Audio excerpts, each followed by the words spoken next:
For the first time আমি এই black নীল পাউডারের টিউটোরিয়াল নিয়ে এসেছি। প্রথমেই আমাদের লাগবে নীল পাউডার আর ওয়াটার, একটা স্পুন এন্ড একটা ছোট্ট বাউল। প্রথমেই আমরা অল্প করে নীল পাউডারটা নিয়ে নেব। আমি যে স্পুনটা নিয়েছি এই স্পুনটা অনেক ছোট, সেই স্পুনেরও হাফ স্পুন নিয়েছি। এই হাফ স্পুন পাউডার দিয়ে আমার এক হাতের নেল কভার হয়ে যাবে।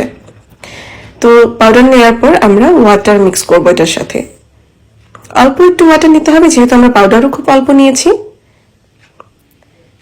তারপর ওয়াটার মিক্স করতে হবে হেনার সাথে, খুব ভালোভাবে মিক্স করতে হবে। এটা কিন্তু সহজে মিক্স হতে চায় না। আমি একটু ফাস্ট ফরওয়ার্ড দেখালাম। কনসিস্টেন্সিটা ঠিক এমন হবে, একটু পেস্টের মতো। এখন আমি আমার এই নেলস গুলোতে সুন্দর করে অ্যাপ্লাই করে নেব, যেহেতু আমার নেলসের কালারটা ফেড হয়ে গিয়েছে, মেরুন কালার ছিল। তো খুব সুন্দর করে অ্যাপ্লাই করতে হবে, একটু ভারী করে। অ্যাপ্লাই করার পরও দেখেন আমার মেহেদি কিন্তু অনেকটুকু রয়ে গিয়েছে। খুবই অল্প লাগে কোয়ান্টিটিতে, এবং আপনারা একটা হেনা অনেক দিন ইউজ করতে পারবেন, প্রায় 10-12 বার ইউজ করতে পারবেন, তারও বেশি। তো 2 ঘন্টা পর শুকিয়ে যাওয়ার পর আমি এটা উঠিয়ে ফেলবো।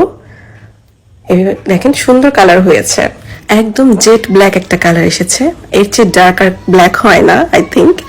তো যারা ব্ল্যাক নীল খুব পছন্দ করেন তাদের জন্য কিন্তু এটা মাস্ট হ্যাভ একটা প্রোডাক্ট। এটা 100% হালাল, ওজু ফ্রেন্ডলি। আপনারা দেখতেই পেয়েছেন এটা জাস্ট একটা হেনা পাউডার, এখানে কোনো কেমিক্যাল নাই, একদমই অর্গানিক একটা প্রোডাক্ট।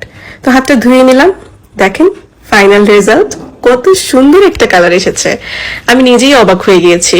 যারা ওযু করেন, নামাজ পড়েন, তাদের জন্য কিন্তু বেস্ট বেস্ট বেস্ট প্রোডাক্ট। কারণ আমরা চাইলেই নেল পলিশ ইউজ করতে পারি না, যেহেতু ওযু হয় না। তো এটা নিয়ে নেবেন, এটা ওযু হবে, নামাজ হবে, একদম 100% হালাল।